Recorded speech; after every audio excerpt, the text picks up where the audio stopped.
yang mengamalkan surah wasyamsi wal lail ma'uzatain kul a'udzu birabbil falaq dan an-nas, yang mengamalkan 4 surah ini sebelum terbenam matahari setiap harinya menjadi zikir bagi dia, maka Allah akan buat rezekinya seperti derasnya hujan yang akan membasahi bumi ini. Terpikir Bapak Ibu, kekhawatiran di hari-hari tua ini Pak Ustaz, penyakit pikun datang, penyakit diejek orang, dicari orang salah, kemudian nanti juga banyak setan menggoda, sehingga khawatir terus dalam hidup nih Pak Ustaz. Apa yang bisa dilakukan? Baca yang 4 ini. Rezeki yang dimaksud bukan lagi rezeki zahir bertambah lagi kaya, tapi rezeki yang diberi Allah adalah kesempatan untuk memanfaatkan sisa umur menambah ketaatan kepada Allah.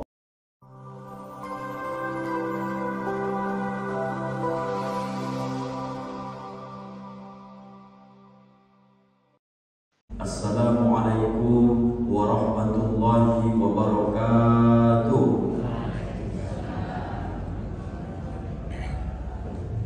Alhamdulillahi rabbil alamin, alladzi bi ni'matihi tatimmus shalihat. Asyhadu an la ilaha illallah wahdahu la syarika lah, wa asyhadu anna Muhammadan 'abduhu wa rasuluhu la nabiyya ba'dah. Subhanaka la 'ilma lana illa ma 'allamtana innaka antal 'alimul hakim. Wa qala rabbi shrah li sadri wa yassir li amri wahlul 'uqdatam min lisani yafqahu qawli. Shadaqallahul azim. Allahumma faqihna fid din wa 'allimna at-ta'wil wahdina ila siratikal mustaqim. Amin. Walhamdulillahi rabbil alamin. Para alim, para ulama, tokoh masyarakat, pemerintah yang berhadir pada subuh yang mulia ini, semoga kita semua berdoa kepada Allah, mudah-mudahan kita ini semua hamba-hamba yang dipilih oleh Allah selamat dunia, selamat akhirat, dan berkumpul kembali di dalam surga bersama Nabi Muhammad sallallahu alaihi wasallam. Saya, Bapak Ibu, sempat pagi ini agak sedikit ragu apakah benar yang di samping saya tadi Pak Camat atau tidak. Benar ya Pak? Benar Pak? Beda pula aku tengok kalau pakai baju dinas dengan kita sholat, kan begitu Pak. Ragu saya tadi, makanya saya salam habis sholat. Sehat Pak, saya bilang, baru saya pandang wajahnya. Tadi waktu sholatnya tak sengaja saya Pak, bingung saya Pak Camat atau tidak. Tapi dari postur tubuh saya sudah yakin para pejabat ini badannya tinggi-tinggi. Kalau di samping Ustaz langsung kecil kita nampak Pak. Saya badannya satu anak-anak, Pak Camat 2 lebih. Ya Pak Camat? Alhamdulillah. Sehat-sehatlah Pak Camat, pemerintah kami. Mudah-mudahan selalu berbuat yang terbaik untuk Kecamatan Ujung Batu ini Pak. Mudah-mudahan. Amin ya rabbal alamin. Juga pagi ini sudah lama saya memang tidak sesuai dengan jadwal giliran di Masjid Al-Huda tausiah subuh. Baru ini kembali saya mendengar bacaan surah As-Sajdah dan juga surah Ad-Dahr ini dibacakan oleh imam kita ini, luar biasa. Habis sholat tadi saya sebut sama ayah anda, memang makin cerah nampaknya kan, makin lembut suaranya, dan mudah-mudahan makin istiqomah. Itu pengaruh dari setelah beliau menjalani penyakit baru, belum sampai sebulan. Ya Pak Ibu? Sudah sampai sebulan belum? Kalau Bapak Ibu perhatikan wajah-wajah orang pengantin baru itu kan memang bercahaya wajahnya. Ya kan Bapak Ibu? Mudah-mudahan beliau istiqomah dan beri yang terbaik untuk kami sebagai jamaah ini. Kalau begitulah suara lembut, juga kemudian kita mendengarnya khusyuk, panjang pun ayatnya takkan menggerutu kita Bapak Ibu. Kalau bisa mulai pekan besok Pak Imam habiskan saja surah As-Sajdah itu, kan cuma 30 ayatnya. Saya sendiri Bapak Ibu sangat meminta dihabiskan saja. Rakaat kedua Pak Ustaz sesuai hadis Nabi dihabiskan aja surah Al-Insan atau Ad-Dahr itu. Sikitnya itu Bapak Ibu. Berapa ayat itu Bapak Ibu? Ad-Dahr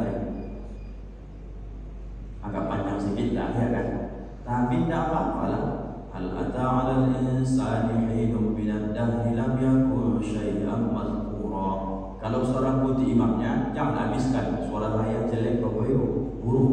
Kalau suara Pak Imam bagus, habiskan saja. Karena Ad-Dahr itu adalah bagian dari pasangan rakaat kedua dari surah As-Sajdah.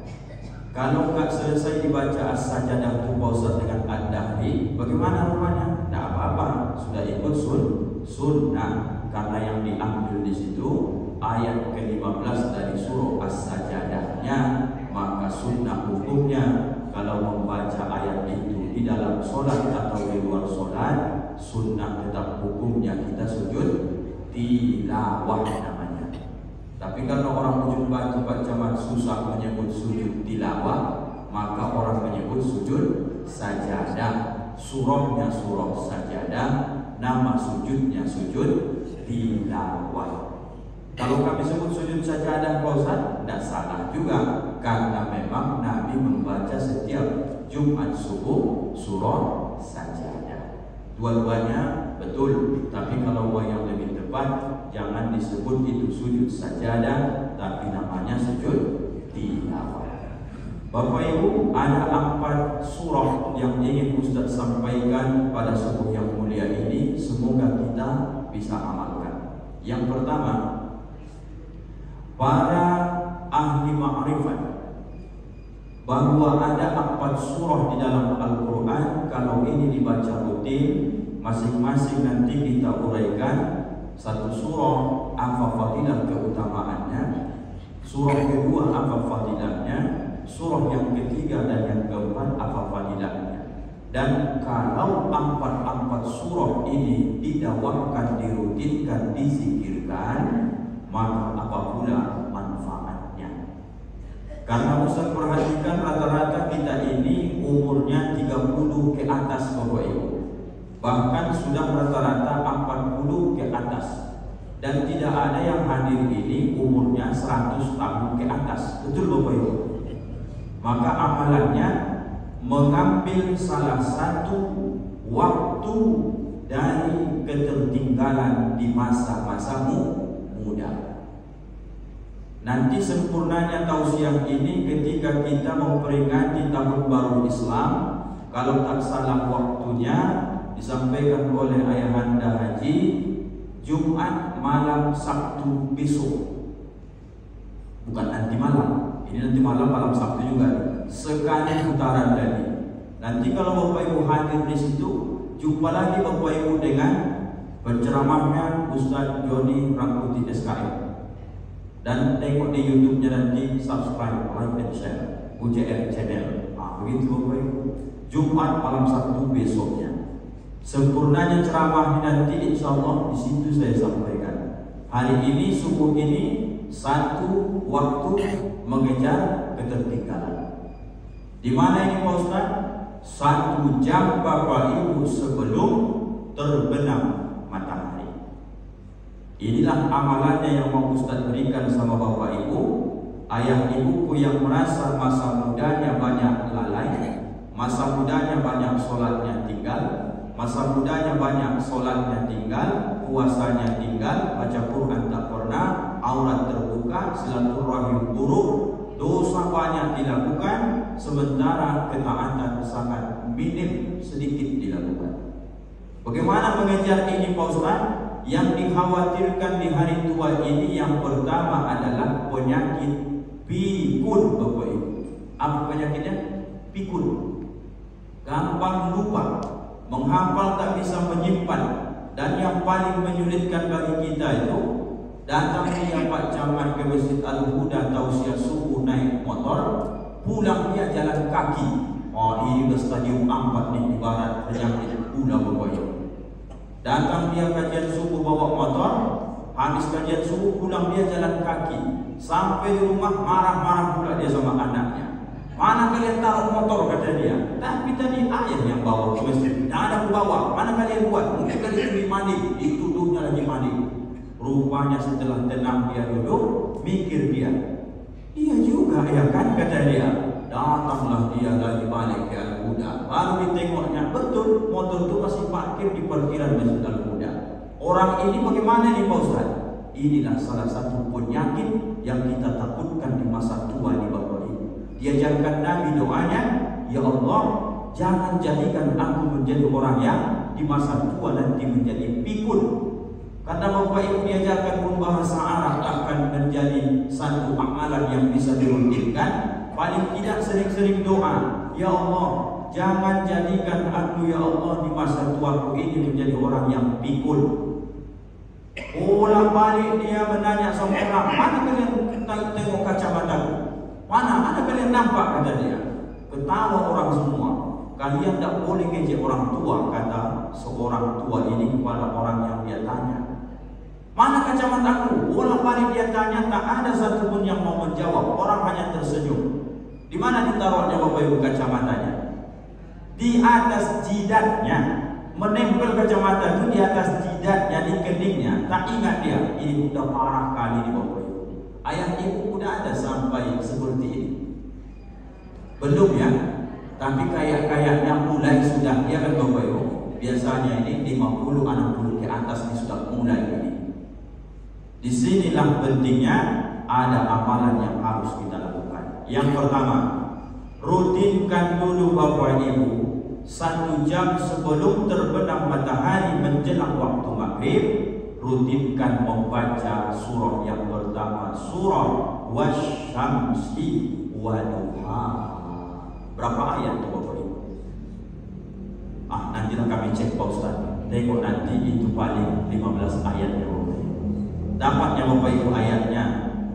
Wasyamsi waduhaha wal qamari idza talaha wan nahari idza jallaha wal laili idza yaghshaha was samai wa ma banaha wal ardi wa ma tahaha, sampai akhir ayat. Siapa yang merutinkan baca surah ini, ayat ini, maka dia akan dibuat Allah kembali kecerdasannya dan akan dihilangkan dari penyakit pelupa atau pikun. Mengajari orang tua ini, kalau saya ceramah di tempat pensiun, baik PTP 5, pensiunan dari perkantoran, ceramah saya biasa bawa fotokopi supaya dibagi-bagi ke ayah oma ini, bolak-balik pun dibaca, kaji yang semalam pun diulang lagi dan impan lagi. Kenapa bisa begini Pak Ustaz? Itu fitrah. Fitrahnya cemana manusia di dalam surah Yasin? Wa man nu'ammirhu nunakkishu bil khalqi afala yaqilun. Makin panjang umur, makin lama hidup, makin Allah kurangi nikmat yang pernah diberikan di masa waktumu muda. Dulu memandang biarpun beberapa meter masih jelas nampak bacaan di papan informasi Masjid Al-Huda. 60 tahun tak bisa lagi, bolak-balik di puncak-puncak mata tak nampak tulisan itu lagi. Di tempat pun kacamata tak berapa tak bisa lagi. Apa sebab? Sadarilah, itu tidak akan mau lagi kembali karena sudah ditarik oleh Allah. Pemikiran ini yang paling kacau balau Bapak Ibu. Maka minta sama Allah, di samping berdoa saya jangan sampai pikun ya Allah, nanti akan menjadi umpan, menjadi dosa bagi anak cucuku. Maka salah satu di hari tua ini yang bisa dilakukan, solat karena kaki sudah sakit, tak bisa memperbanyak solat sunnah lagi. Duha itu ayah umat dipaksa pun 10 rakaat, tak mampu kaki diberdiri lagi. Yang wajib-wajib saja pun bisa dilakukan sudah, alhamdulillah.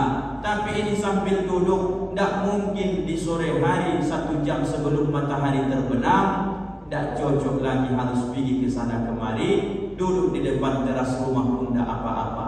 Kalau bisa duduk di atas sajadah menunggu waktu maghrib bagus. Seafdol-afdolnya menyegerakan datang ke masjid, solat sunnah tahiyatul masjid, dan setengah jam sebelum azan maghrib berkumandang ayat omak sudah ada di dalam Masjid Al-Huda ini.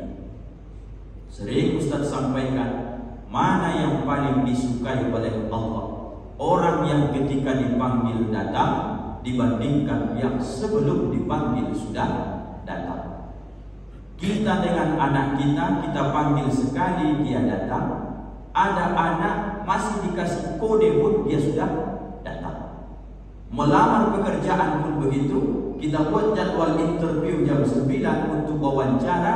Orang ini datang setengah 9. Ada satu datang jam 9, ada lagi yang datang setengah 10. Apa makna pesannya? Bahwa dalam kehidupan pun lebih sukanya kita melihat orang sebelum kita panggil dia datang, sebelum kita butuhkan pun dia hadir. Karena bahasa kita on time namanya. Allah pun begitu menengok hamba ini. Di hari tua ini ayat Umar sibuk, tidak ada kesudahan di dunia ini, tapi manajemenlah waktu. Saya sebelum terbenam matahari harus saya rutinkan dulu baca-baca. Wasyamsi waduhaha wal qamari idza talaha. Tak paham aku artinya tu Pak Ustaz. Sekali-kali ayat Umar bukalah Quran terjemah itu. Sama sekali aku tak ngerti Pak Ustaz, aku baca pun terjemahnya. Tak apa-apa tu Pak Ustaz. Tak apa-apa. Membaca Quran itu pun sudah pahala. Allah tahu maksud ayat Umar. Maka dijelaskan Ustaz-Ustaz kita. Surah pertama, surah Wasyamsi waduhaha. Penyakit kedua yang kita khawatirkan Bapak Ibu adalah penyakit yang datang nanti menghampiri diri kita ini. Ada juga penolaknya di dalam Al-Quran. Surah apa yang kedua nih Pak Ustaz? Surah di bawah dari surah Asy-Syamsi. Nama surahnya surah Al-Lail. Surah apa Bapak Ibu? Surah Al-Lail. Wal-laili idza yaghshaha wa jallaha wa ma khalaqad dzakara wal. Udah hafalnya Bapak Ibu surah ini kan? Tinggal mengamalkan saja. Siapa yang membaca surah Al-Lail ini, apa yang diperoleh Bapak Ibu? Insya Allah Allah akan membuat penjagaan terhadap diri kita supaya senantiasa surah Al-Lail ini bisa membuat kita Bapak Ibu aman dari gangguan-gangguan orang yang tidak baik kepada kita. Bacalah Al-Lail ini. Aku kadang-kadang malas loh Pak Ustaz kalau membacanya saja. Baca terjemahnya supaya makin paham. Jadi surah Al-Lail ini Pak Ustaz, berapa ayat pula ini? 21 ayat tuh Bapak Ibu. Nanti dicek lagi balik kalau salah Ustaz. Tidak panjang-panjangnya. Di mana itu Pak Ustaz? Di juz 30. Wal-laili idza yaghsha wan nahari idza tajalla wa ma khalaqadz dzakara wal untha inna sa'yakum lasyatta, sampai seterusnya. Ini ayat kedua surah kedua, rutinkan lagi baca. Setelah wasyamsi waduhaha, lanjutkan di bawahnya supaya nanti Bapak Ibu juga mendapatkan keberkahan dari surah Al-Lail ini. Dua, yang ketiga ini tidak usah Ustaz kasih tahu, maka kata para ulama namanya Al-Ma'uzatain. Apa Al-Ma'uzatain ini? Yang pertama adalah surah Al-Falaq, yang kedua surah An-Nas. Maka kalau kita kadang doa arwah atau mewasilahkan doa, sering Bapak Ibu dengar Ustaz berdoa kan? Wa min suratil Ikhlas wal Ma'uzatain. Surah Al-Ikhlas itu qul huwallahu ahad, wal Ma'uzatain. Ma'uzatain itu adalah dua perlindungan. Maksudnya adalah qul a'udzu birabbil falaq dan qul a'udzu birabbil nas. Apa ketakutan Bapak Ibu yang ketiga ini? rutinkan membaca suratul Falaq, maka di samping nanti kita sudah dihindarkan dari kejahatan, keburukan, dengki, hasad orang lain, maka orang yang membaca surah Al-Falaq, ingat baik-baik Bapak Ibu, bahwa jangankan kita sebagai orang yang biasa-biasa amalnya, sedangkan Rasulullah pun pernahnya dia kena sihir, dan pernahnya Nabi itu diracun oleh orang-orang di masa lalu yang disebut dengan nenek Yahudi. Lalu Pak Ustaz, sihir itu ada Bapak.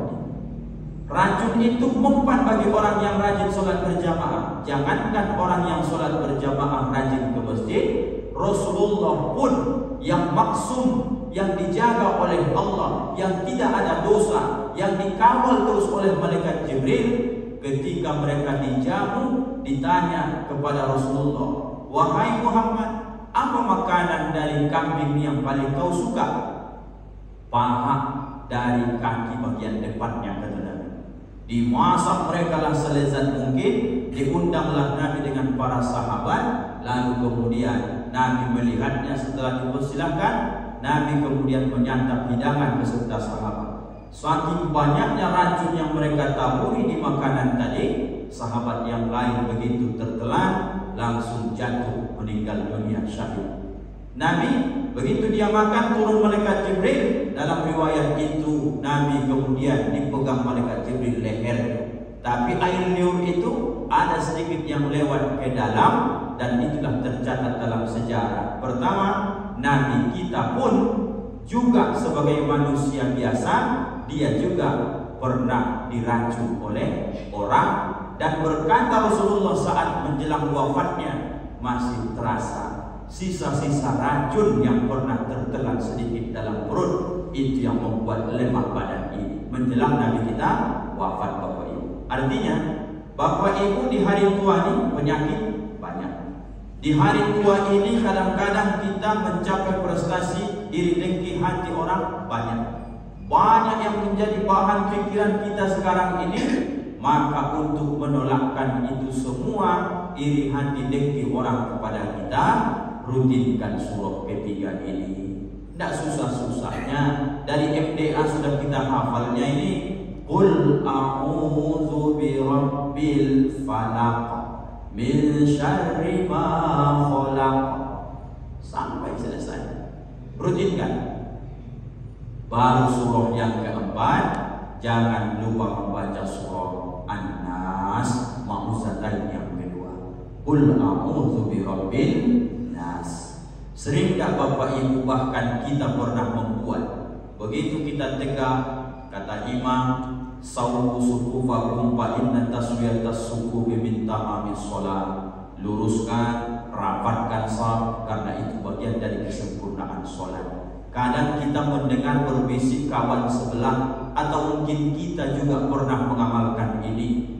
Apa yang dibaca Pak Ustaz menjelang imam itu? Usolli fardhu subuhi, usolli fardhu zuhri. Intinya sebelum dia takbiratul ihram, apa yang kita baca? Kalau orangnya ingin dapat perlindungan dari setan, maka dia membaca surah An-Nas. Sering kita mendengar itu, bahkan kita pernah membuat itu. Begitu nanti imam sudah takbiratul ihram atau menjelang takbiratul ihram, dia sengaja membaca Qul a'udzu birabbil nas, karena ini perlindungan dari setan. Lalu kalau orang yang sudah suluk, orang yang sudah ambil thariqah, tak itu lagi dia baca. Apa dia baca? Ilahi anta maqsudi wa ridaka maqlubi. Ya Allah, ilahi Tuhanku, anta engkau, maqsudi engkau yang ku maksud, waridaka keriduanmu, maqlubi yang aku minta, yang aku tuntut, yang aku harapkan. Barulah dia baca. Kalau mazhab Syafi'i, usolli fardhu subuhi, lapas niat namanya.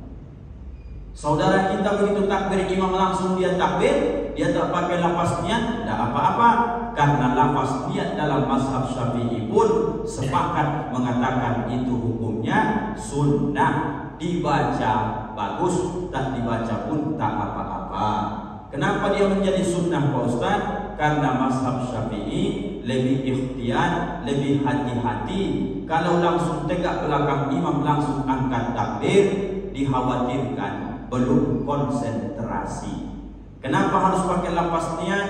Memfokuskan antara fikir dengan fisik amal supaya nanti konsentrasi, connect apa yang diucap dan apa yang harus dilakukan oleh tubuh. Dua-duanya benar. Mau pakai lapas niat bagus, tak pakai pun tak apa-apa. Yang lebih bagus Pak Ustaz, tergantung Bapak Ibu ambil mazhab yang mana. Kalau Imam Syafi'i, itulah yang kita buat selama ini. Usolli fardhas subuhi rak'ataini adaan ma'muman lillahi ta'ala. Kesimpulannya, yang mengamalkan surah wasyamsi wal lail ma'uzatain kul a'udzu birabbil falaq dan an-nas, yang mengamalkan 4 surah ini sebelum terbenam matahari setiap harinya menjadi zikir bagi dia, maka Allah akan buat rezekinya seperti derasnya hujan yang akan membasahi bumi ini. Terpikir Bapak Ibu, kekhawatiran di hari-hari tua ini Pak Ustaz, penyakit pikun datang, penyakit diejek orang, dicari orang salah, kemudian nanti juga banyak setan menggoda, sehingga khawatir terus dalam hidup ini Pak Ustaz. Apa yang bisa dilakukan? Baca yang 4 ini. Rezeki yang dimaksud bukan lagi rezeki zahir bertambah lagi kaya, tapi rezeki yang diberi Allah adalah kesempatan untuk memanfaatkan sisa umur menambah ketaatan kepada Allah. Itu dia. Kalau sakit kita Pak Haji, tak bisa maksimal ibadah lagi. Kalau demam kita tak bisa maksimal ibadah lagi. Datang aja asam urat Bapak Ibu, Pak Ustaz, boleh dia sholat dulu? Kan boleh, tapi tidak pernah dia mendapatkan kesempurnaan dibanding orang yang sholat berdiri Bapak Ibu. Maka sehat ini penting, sehat ini rezeki, syukurkan. Penutup, siapa yang di masa sehatnya, hadis Nabi, siapa yang di masa waktu sehatnya dia terus memaksimalkan ketaatan kepada Allah. Apa contohnya Pak Ustaz?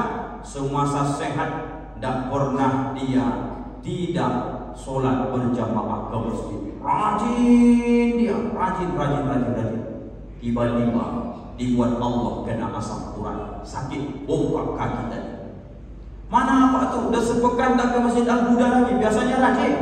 Bapak tuh kena sakit, tak bisa ke masjid lagi. Selama bapak ini sakit, ibu ini sakit, bagaimana catatan amalnya Pak Ustaz?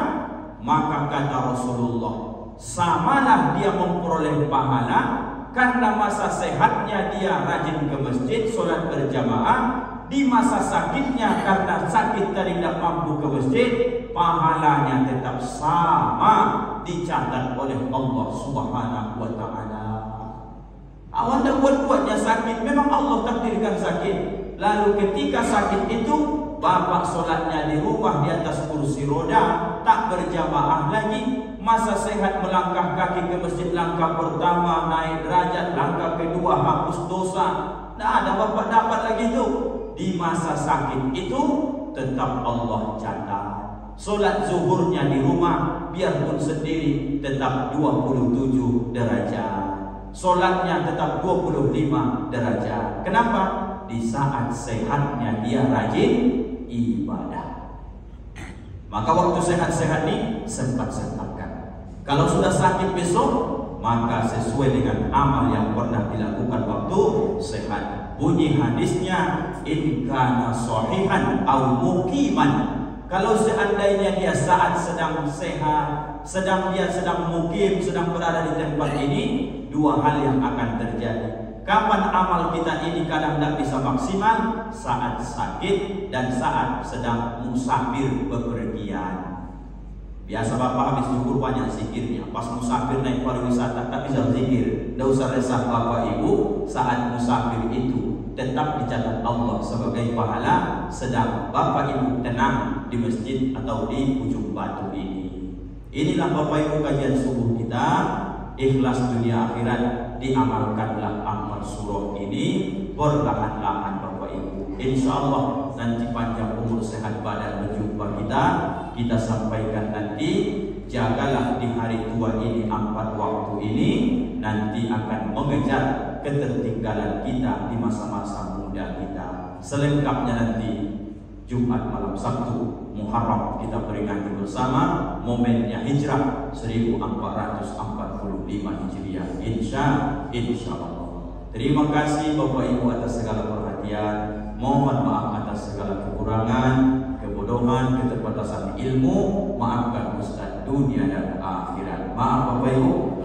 Alhamdulillahirabbil alamin. Subhanakallahumma wa bihamdika asyhadu an la ilaha illa anta astaghfiruka wa atubu ilaik. Assalamualaikum warahmatullahi